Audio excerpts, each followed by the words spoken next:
My name is Julie. I currently work with my husband, Scott, at his family's small business.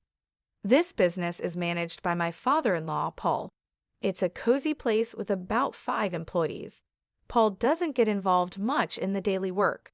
Instead, Scott, who will soon take over as president, works hard.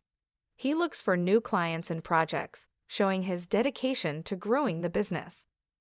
When we have a big project, all the employees come together enthusiastically, creating a vibrant atmosphere.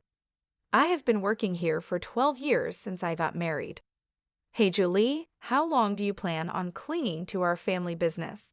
My mother-in-law, Olivia, asked this as I came home early to make dinner, while Scott was still at the office.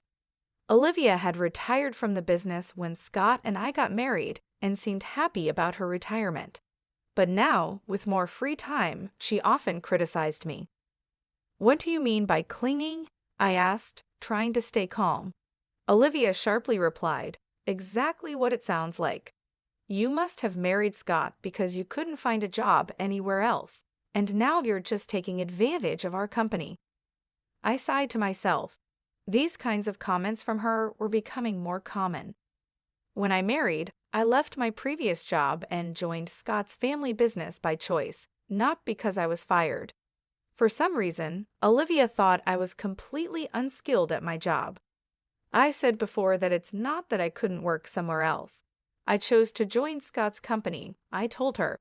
But she answered dismissively, "I can see right through your real intentions."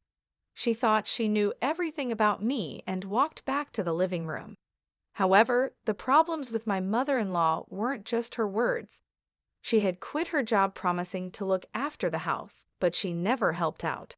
My father-in-law often asked her to do some chores since she was home all day, but she stubbornly refused, saying, "I've worked all my life, now it's the daughter-in-law's turn to do the housework."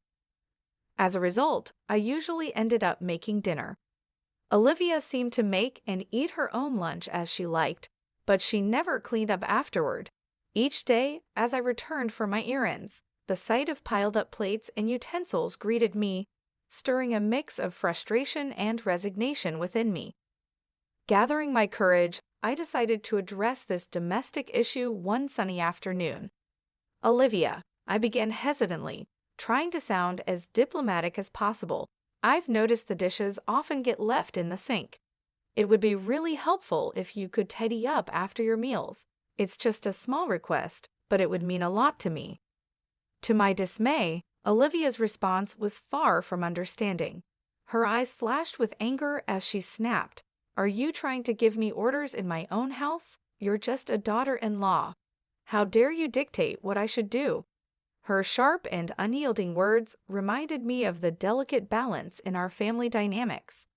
"I wish Helen were here instead of you," Olivia continued, her voice laced with a mix of longing and bitterness. Helen, Scott's younger sister and my sister-in-law, was a spirited and ambitious woman. Our encounters had been limited to brief formal meetings, and she was notably absent from our wedding, having canceled at the last minute. I later learned from Scott that she had overindulged with friends the night before and was nursing a hangover, unable to attend. Despite this, Helen pursued her dreams fiercely, relocating to Jersey after her college graduation to dive into the bustling world of fashion design. In an attempt to change the subject, I mentioned Helen's hard work and dedication. "Helen's really making a name for herself in Jersey, working hard in her field," I said, hoping to ease the tension. However, Olivia's views on Jersey were negative. Jersey, that cold, impersonal city. It's no place for someone as warm-hearted as Helen. "And you're from Jersey too, aren't you? Now it all makes sense. You're always so distant towards me." Caught in this tiring conversation, I realized that if I didn't start preparing dinner soon, we'd be eating much later than usual. While dealing with my own frustrations, I managed to stay calm. "Mom, let's continue this conversation later. I need to focus on getting dinner ready, or we'll be eating quite late tonight." With some reluctance, Olivia finally went back to the living room, leaving me alone with my thoughts and the noise of the cooking utensils. Paul and Scott were both aware of Olivia's mistreatment towards me as a daughter-in-law and tried to intervene whenever they saw it happening. However, their efforts seemed to have little effect. Each time they confronted the situation, their faces showed concern and frustration, showing their desire to create harmony in our family.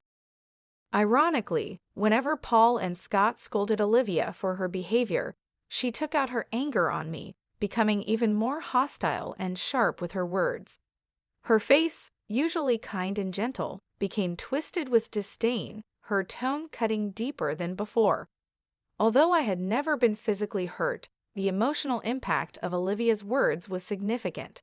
Paul and Scott's support had been my comfort, helping me somewhat ignore Olivia's harsh words until then.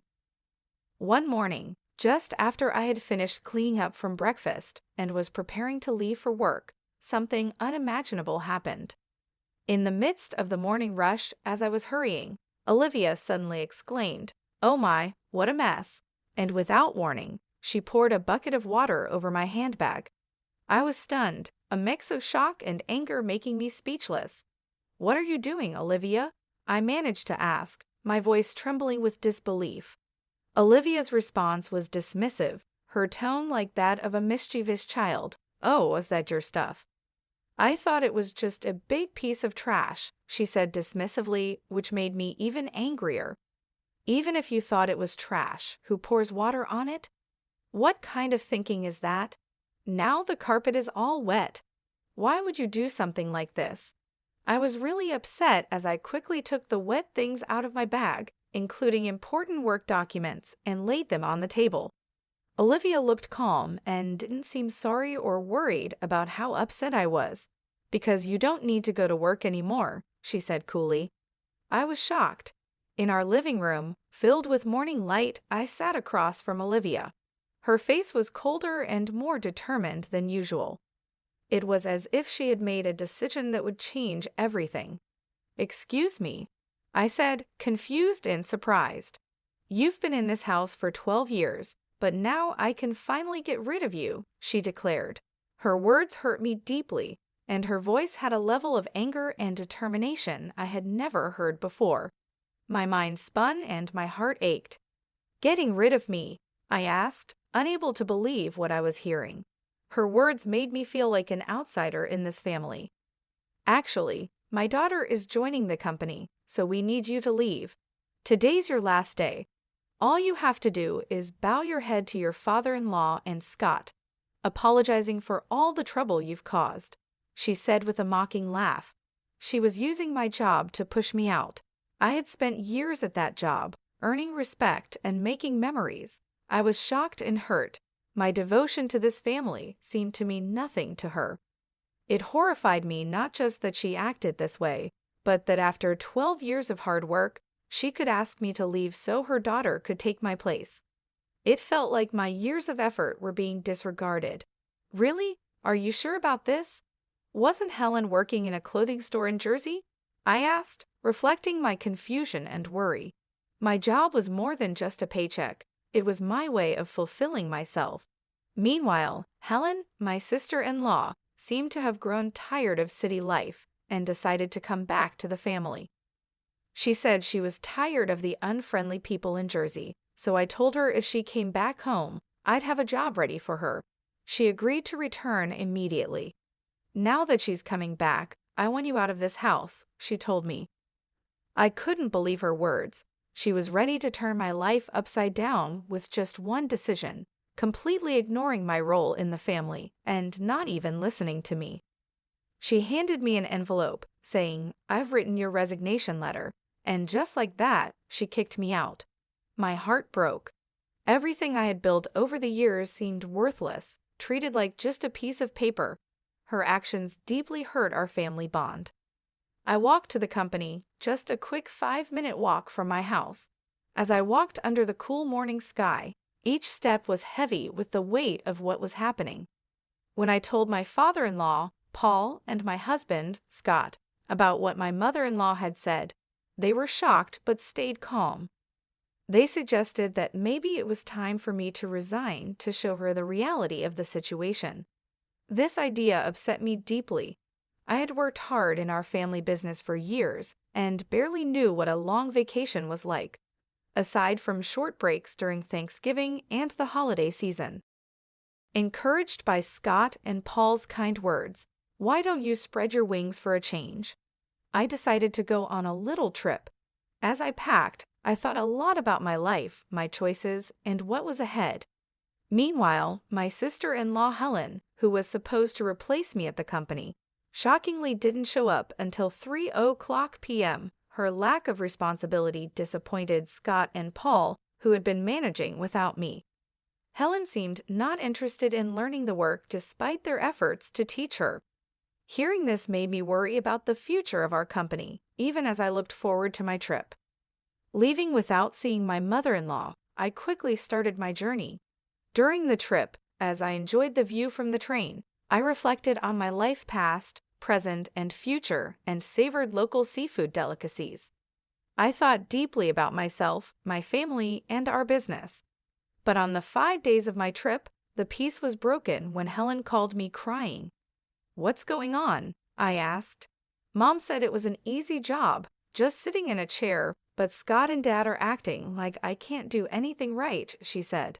Her words, likely influenced by my mother-in-law, surprised me even as I was enjoying my break.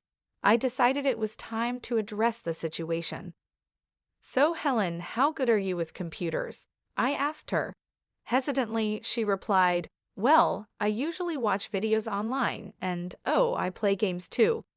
This question was to see if Helen could adjust to a new job.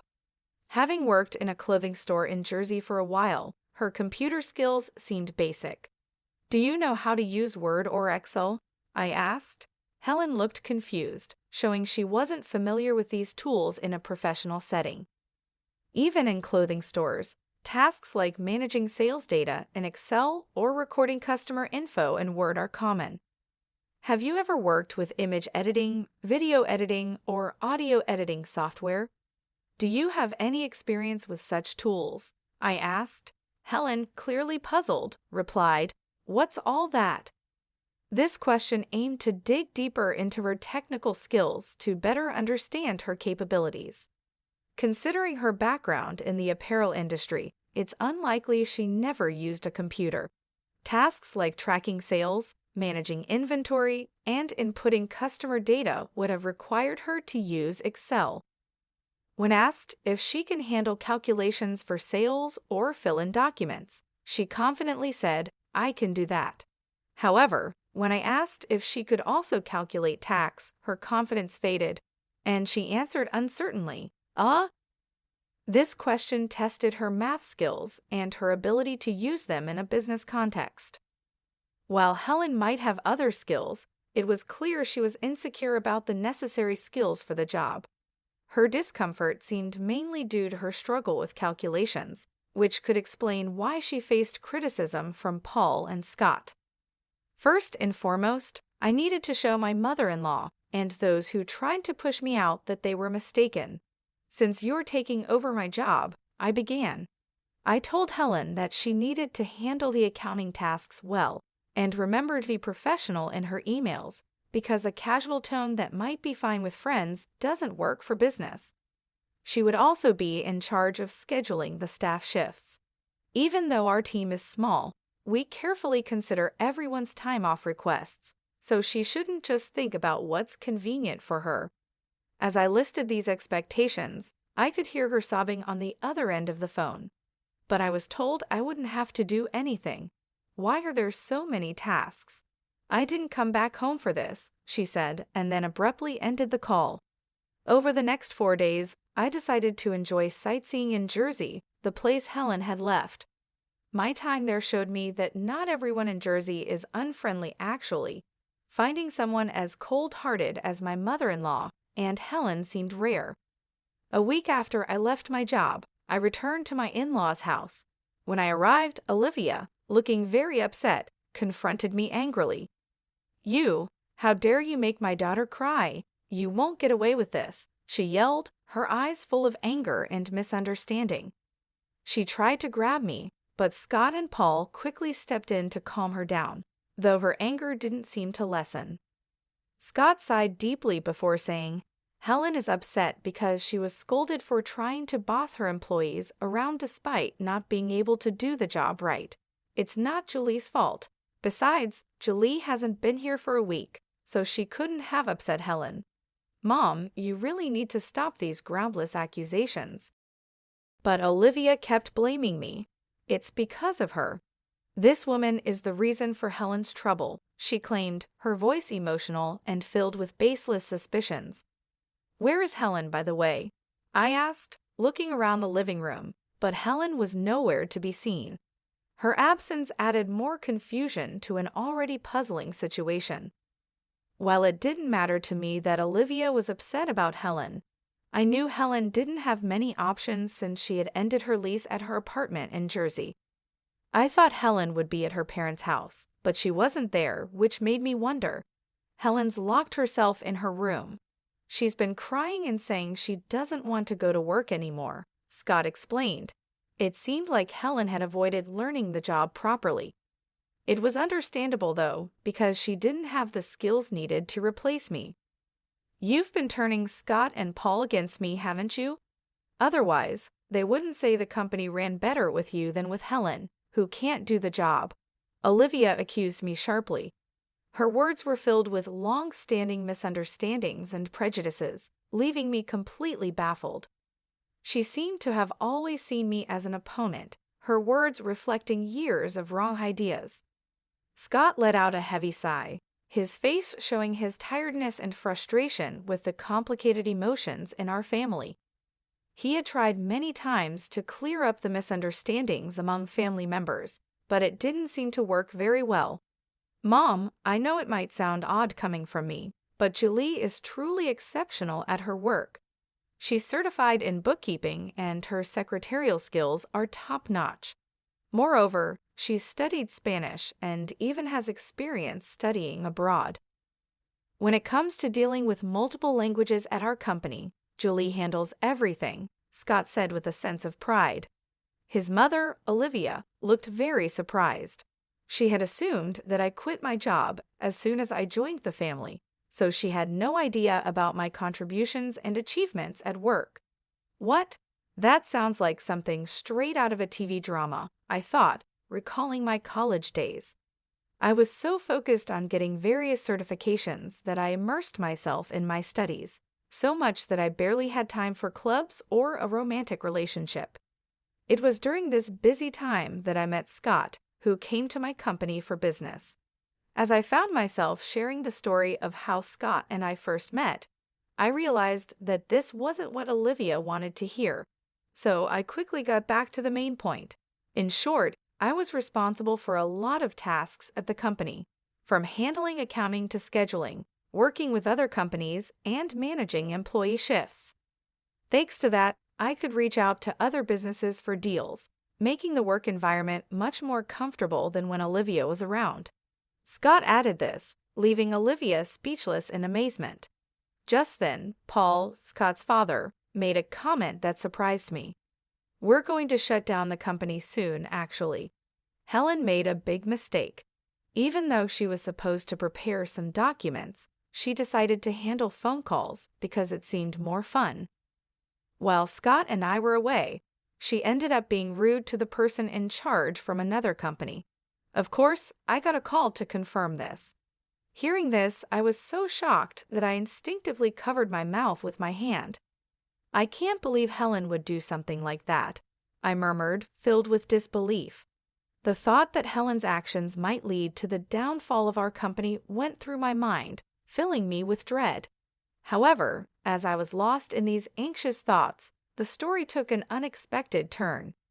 When I explained the situation, they suggested it might be time to end the family business. We had mentioned this to you before, right? About being absorbed by another company, they said. Then, the president of company stepped forward, saying he was interested if Julie and I were involved. This was an unexpected but long-hoped-for development. Running a family business has its limits, and it's uncertain whether we could consistently attract stable customers. That's why Scott had always worked hard in sales, trying to secure new clients. Being absorbed by a larger company could mean having a steady base of customers. The future, once uncertain, suddenly seemed to have a bit of hope. However, this news only brought relief to me, Scott, and his father. Scott's mother suddenly opposed the idea, saying, "That's not acceptable. Scott must become the president. This company is ours, isn't it?" I was surprised by this sudden change. It seemed that more than a stable future, Olivia was concerned about maintaining the prestige of being part of a company president's family. "And you're telling me he's not going to be the president anymore? Absolutely not acceptable," Olivia exclaimed passionately. This commotion caught the interest of Helen, who was upstairs in her room, leading her to come down to the living room to see what was happening. In response to the chaos started by Olivia, Paul spoke up calmly but firmly, "I am divorcing you, so either way, you will no longer be part of this executive family. Not only have you not changed your attitude towards my son's wife, but you also neglect household chores. To top it off, you spend your days out with young men instead of being home. I have no intention of supporting such a wife any longer." This was news to both me and Scott. We were so shocked that we could only stare at Paul with wide eyes. It seemed he had planned to discuss divorce from the beginning, as he took out divorce papers and a photo of Olivia with a young man from the living room shelf, placing them on the table. "If you sign the divorce papers now and leave with your belongings, I won't ask for alimony. I know getting any money from you would be pointless anyway," Paul said. "So unfair. How can you say that? Haven't I been devoted to this house all these years?" Olivia protested. "Devoted to this house? Have you done any real housework in the last 12 years? Does spending someone else's money on young men count as devotion to the house?" Paul countered. It was the first time we saw him this angry. Seeing this, Helen, who had come down to the living room, was visibly shaking from shock. "Helen, you're part of this too. You came back home because you couldn't make it in Jersey, and now you can't find a job, but still act superior. In the end, you stopped working entirely. Who did you inherit this escapism from? It's time for you to leave this house too," he continued. Next, we saw Helen's shock and resistance. She believed she was an important member of the family, but the reality was different. "Wait a minute, Dad. Mom might be a lost cause, but I'm your precious daughter, right?" she said. The family conflict deepened as Helen tried to assert her place, revealing her betrayal towards her mother. "Helen, are you betraying me now?" Olivia exclaimed, feeling betrayed by her daughter at the last moment. However, as the two started to argue loudly, Paul sternly silenced them with a shout, "If I just kick you out, it'll cause trouble for everyone, so I've asked an acquaintance to take you in. They'll be here soon to pick you up. Get your minimum belongings ready." Left with no choice, Olivia and Helen began packing their belongings.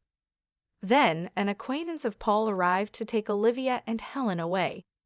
The person who came to pick them up was running a factory with dormitories, and it seemed they would be working there. Meanwhile, Scott, Paul, and I talked to the employees about the company being absorbed and prepared for the busy days ahead for our future. Finally, I found out I was pregnant. When I told the president of Company A, he was delighted and promised to send someone to replace me, which was a huge relief. Currently, Scott and Paul are working even harder for the